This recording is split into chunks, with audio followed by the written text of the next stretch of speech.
Israeli रक्षा मंत्री Yoav Gallant के अमेरिकी दौरे पर बहुत बड़ी अपडेट आ रही है। नेतन्याहू ने योव गैलेंट को अमेरिका जाने की इजाजत नहीं दी। आज अमेरिका दौरे पर जाने वाले थे योव गैलेंट। और योव गैलेंट का अमेरिका दौरा रद्द होने पर उठे कई सवाल। नेतन्याहू ने अचानक बदला प्लान। इजरायल के फैसले से अमेरिका भी हैरान। तो क्या नेतन्याहू कुछ बड़ा करने वाले हैं? क्या इस बात के आसार ज्यादा हैं? इजरायली रक्षा मंत्री अमेरिका जाने वाले थे। योव गैलेंट का दौरा अचानक रद्द कर दिया गया। इसके पीछे वजह क्या है? यह सवाल हर किसी के जहन में। इजरायली पीएम ने मीटिंग रद्द करने का फैसला किया। पेंटागन ने मीटिंग अचानक रद्द होने की पुष्टि की। इजरायल की मांग पर इमरजेंसी मीटिंग तय हुई थी। क्या नेतन्याहू कुछ बड़ा करने वाले हैं?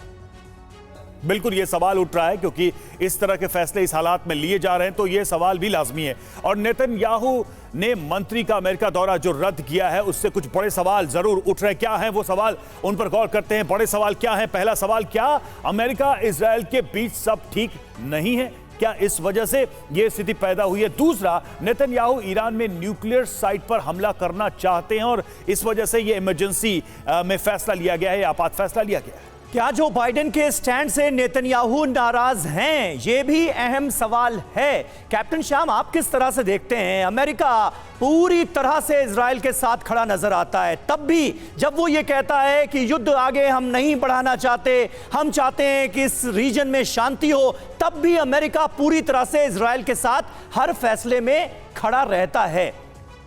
इजराइल के पीठ पर अमेरिका का हाथ रहता है। अमेरिका और इजराइल में क्या वाकई कुछ तनातनी है या ये सिर्फ पोस्टरिंग चल रही है?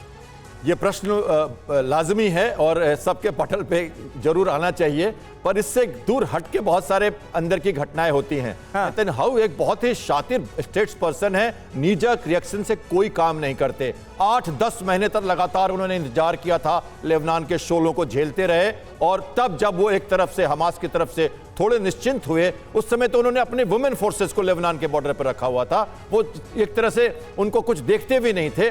अब उनके ऊपर आए हैं और अब उनके ऊपर अटैक कर रहे हैं। मैंने जैसा कहा, उनका जो टैक्टिकल एम है Palestine state with in state रखना और लेबनान में अपने जो नॉर्दर्न बॉर्डर पे अपने विस्थापित लोगों को सुरक्षित ले जाना। देखिए, जमीनी लड़ाई की बात करें तो ये 10,000 फौज उनकी जरूर आईडीएफ की वहां पे खड़ी है, पर माउंटेन रीजन्स में यूनिफिल भी वहां पर है, वहां पे भी अटैक हिजबुल्लाह नहीं कर पा रहा। आप ये कह रहे हैं कि अपने बॉर्डर्स को और ज्यादा सिक्योर बनाने के लिए जो जरूरी कदम है वो उठाए जाएंगे और उसी पर सारा फोकस रहेगा इस पूरी लड़ाई का, इस पूरे टेंशन का। और देखिए, बाइडेन के प्रवक्ता का जवाब भी सामने आया है। बाइडेन के प्रवक्ता की तरफ से ये इस पूरे मामले पर भी स्थिति स्पष्ट की गई है। और देखिए, नेतन्याहू के फैसले से नाराज हैं बाइडेन। अप्रैल में बुरी तरह भड़के थे बाइडेन, ये भी खबर सामने आ रही है। अमेरिकी लेखक और पत्रकार बॉब वुडवर्ड की किताब वॉर में बड़ा दावा।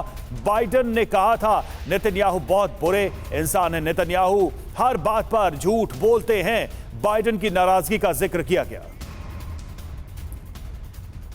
अब देखिए, जो बाइडेन भड़के हैं उसमें कई सारे सवाल भी यहां पर उठाए जा रहे हैं कि आपकी रणनीति क्या है। ये सीधे तौर पर अमेरिका या बाइडेन के दिमाग में है कि इजरायल की रणनीति क्या है, हमें राफा में अंदर जाना होगा क्या? ये भी सारी चीजें हैं। तो बहुत सारे आशंकाएं, बहुत सारे सवाल उठ गए हैं अमेरिका और इजरायल के संबंधों को लेकर। इसमें वास्तविकता कितनी है ये आने वाले समय में जरूर साफ होगा, जब इजरायल कोई बड़ा एक्शन लेगा।